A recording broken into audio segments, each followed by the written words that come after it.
Hey everyone, this is Tammy Painter, and you're listening to the Book Owl Podcast, the podcast where I entertain your inner book nerd with tales of quirky books and literary lore. Now, I know I'm running a little late with this, but when I was trying to come up with an idea for this 23rd episode of the podcast, it was right around Valentine's Day, and love was in the air. Of course, I am head over heels for books and could have maybe come up with a lengthy poem about that lifelong adoration, but since I'm not all that poetic, I thought I'd step away from books this time and instead turn to another form of writing, the love letter. And just fair warning, this episode isn't so much about books, it is more about writing, and this episode does have a fair amount of self-promotion in it, so if that bothers you, please just stop listening now and go find a different episode to listen to. But if you're okay with that, let's get on with the show. And before we jump into this lovey-dovey, super-gushy episode, give me just a few moments to share a special announcement. As you know, I usually save my updates for the end of the show, but I'm a bit too ecstatic over this week's update to wait that long. So, the big news is... shoot. I should have found a drumroll soundbite. Anyway, the big news is... my latest novel, The Undead Mr. Tenpenny, launched its way into the world on Tuesday.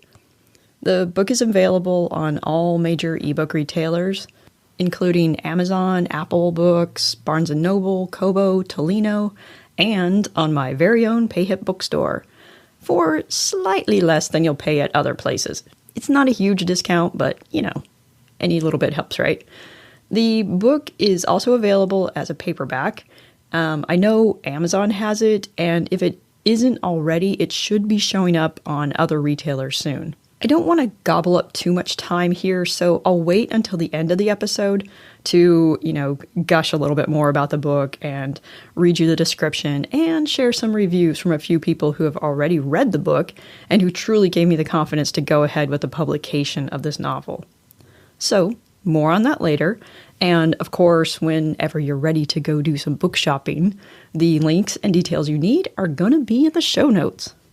And one quick bit of thanks before we start goes out to Jonathan, aka Johnny Pongratz, who has been enthusiastically commenting on and sharing the show on his own Johnson Haunts blog. He's also been tossing around stars like a Hollywood sidewalk designer with all the reviews he's been doing on my stories lately. And if you want to see those reviews, the link to his website will be in the show notes. And just as a free bit of thank you advertising, Johnny also has just released his own new novel. It's called Reaper Aftermath, and you can find out all about it if you head to his website at jonathanpongratz.com. And again, that link will be in the show notes. Okay, so I think we have a show to get to here, somewhere in this crazy mess of blabbering. As you might know, Valentine's Day, besides celebrating all things chocolate, is celebrated in honor of Saint Valentine. But who in the world is this guy, and what does he have to do with the 14th of February, or with sending gooey sweet cards to your loved ones? Well, no one really knows. Okay, that's not exactly true, but in the book that records all things saintly, there are 3 people, and in some accounts, 7 people, who all fit the bill for being Saint Valentine. So what we end up with is a kind of hodgepodge of various stories blending into one person over the years. And there really are a lot of bits and bobs to all the Valentine histories, but like a cheap bottle of red wine, I'm gonna go with the blend, because it's also far less confusing. So our mashup guy had the family name of Valens, which means worthy, and his name got Romanized into Valentinius or Valentinus, whichever you prefer. Personally, I like Valentinus, and it's my podcast, so that's what you're gonna get. Valentinius was a Christian priest, or possibly a bishop, in the 3rd century Common Era, and this was before the Emperor Constantine went around and converted all the Romans to Christianity. So being a Christian was still something that was looked down upon by the Roman powers that be. And by looked down upon, I mean you were likely to get sent to the lions if you got a bit too mouthy about your faith. Since this new religion wasn't very well tolerated, Valentinius was arrested for trying to spread the word, or for possibly marrying couples in the Christian tradition. Again, whichever story you prefer. It's kind of like a choose-your-own-adventure of religious history, right? So, for his crime, Valentinius was put under house arrest in the home of Judge Asterius, who may or may not have had a chubby friend named Obelixius. And if you don't get that joke, go look up some Belgian comics. Anyway, one day Valentinius and the judge get chatting about religion, as you do. The judge said, if your God is really so great, and if you believe in him so damn much, then make my blind daughter see again, and I'll do whatever your Christ-loving heart desires.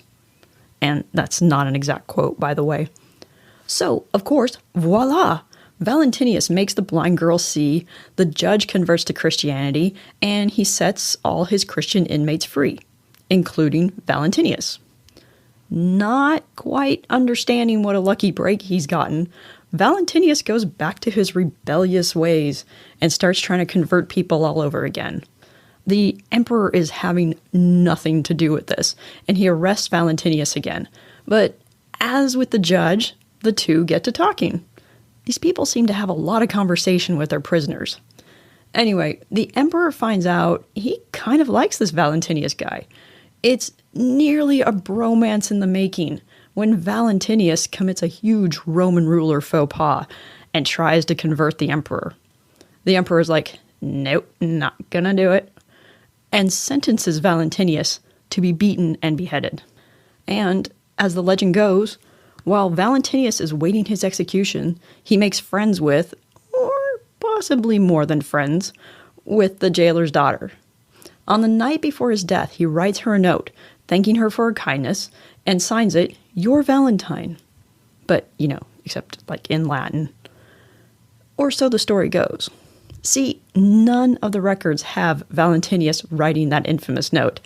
And it's likely it was just an embellishment added to his tale in the 18th century, which I would just bet is when the greeting card industry was looking for a new marketing scheme.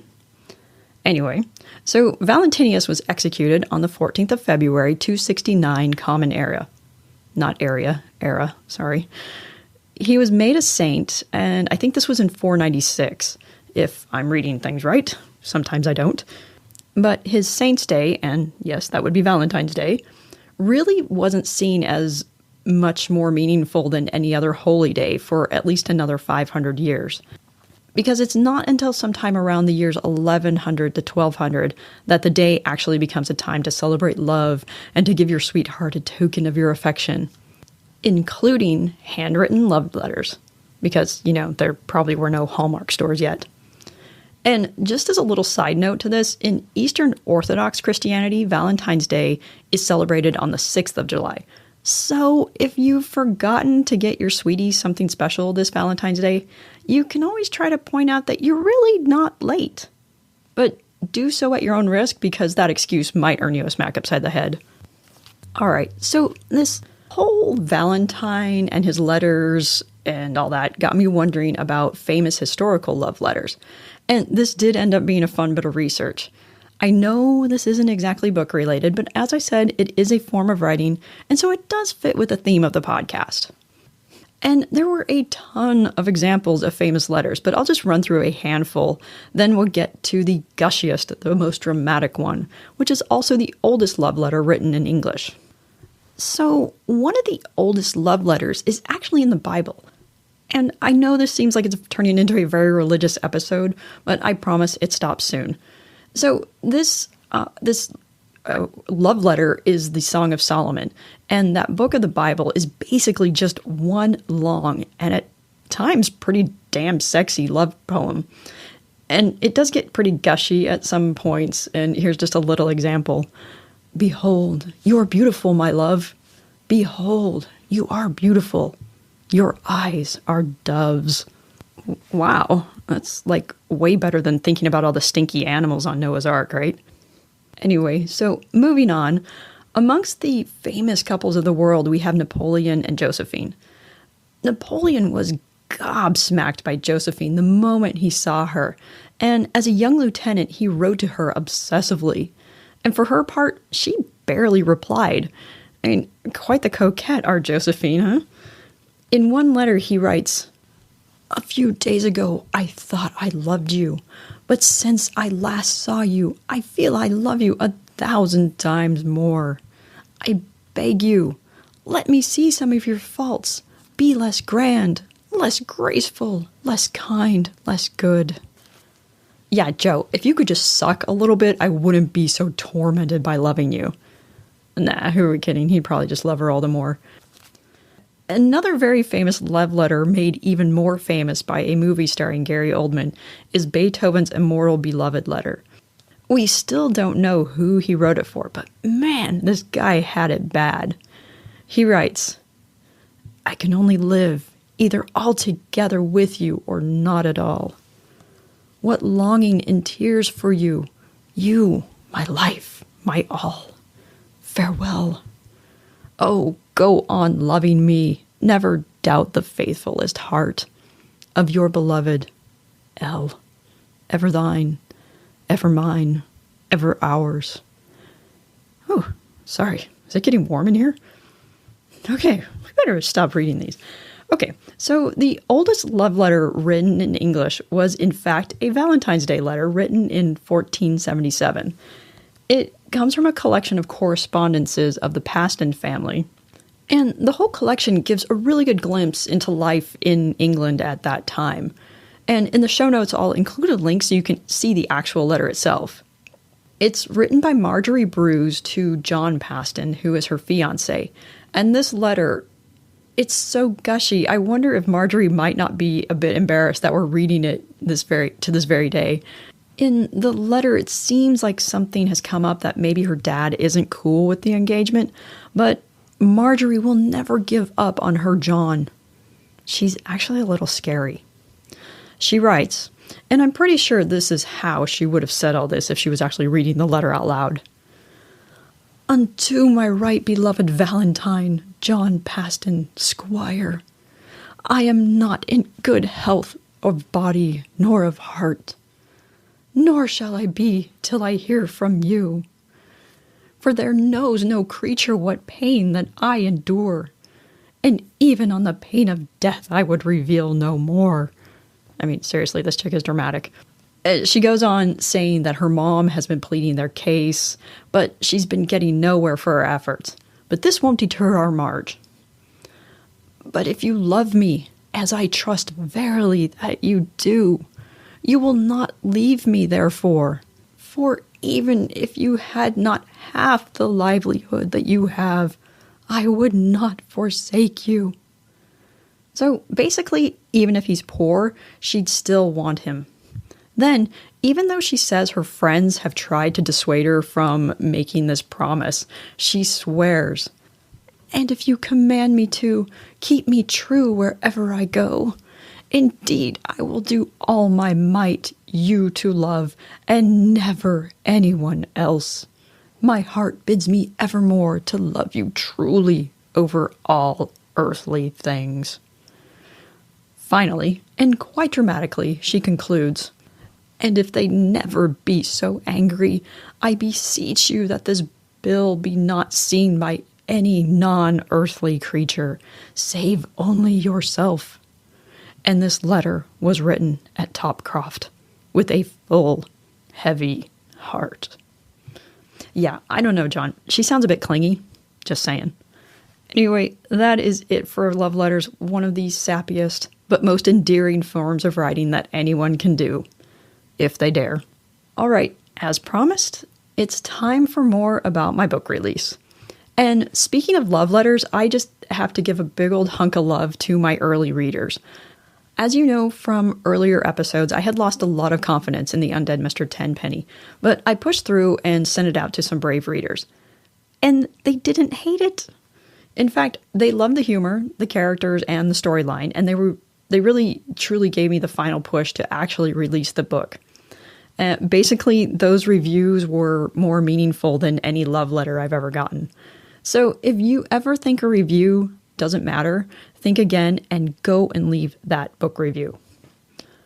Okay, so I'm going to read you the description of The Undead Mr. Tenpenny. We'll go through a few of those reviews, those little love letters from my readers, and then I will let you go back to your life.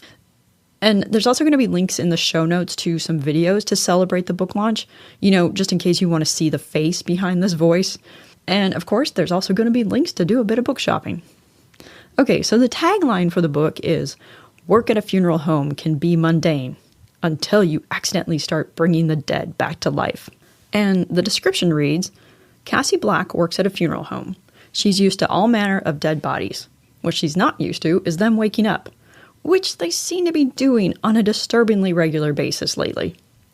Just when Cassie believes she has the problem under control, the recently deceased Busby Tenpenny insists he's been murdered and claims Cassie might be responsible thanks to a wicked brand of magic she's been exposed to.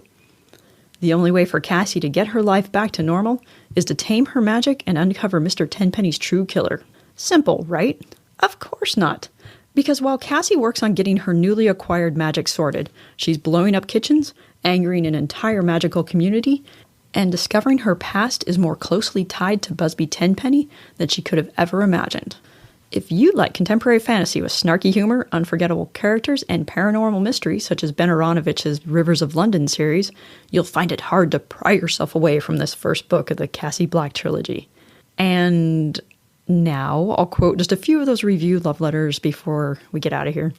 So Sarah Angleton, who is the author of Gentlemen of Misfortune, writes, "The Undead Mr. Tenpenny is a clever, hilarious romp through a new magical universe that can be accessed through the closet of a hole-in-the-wall apartment in Portland, Oregon." And I have to say, she describes the book way better than I did. So thanks, Sarah. Jay Tate from the Eugene Reviewer says, "When I saw the book title, my first thought was another zombie apocalypse. A wonderful surprise greeted me with an entertaining story that was written with humor, a great storyline, and a new twist on the undead."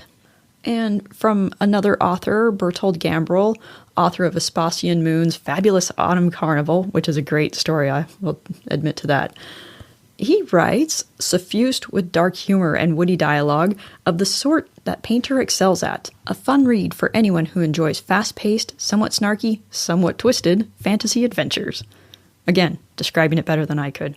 And from a reviewer on Goodreads, she says, "Wow and wow again. I absolutely love this book. You get such a feel for the characters, and the story is so fast-paced you don't want to put it down." Okay, so that is enough about me talking about my books, and that is it for this love-filled, self-promotional episode. If you enjoyed the show, I'd love it if you shared it with just one other person, and if you'd like to show your support for the show, please go get a copy of The Undead Mr. Tenpenny from your favorite retailer. And again, if you want to see the face that goes along with this voice, which you may not want to see that, but if you do, if you need a good laugh, head to that video link that you'll find in the show notes. The Book Owl Podcast is a production of Daisy Dog Media. Copyright 2021. All rights reserved. The theme music was composed by Kevin MacLeod. Audio processing by ophonic.com.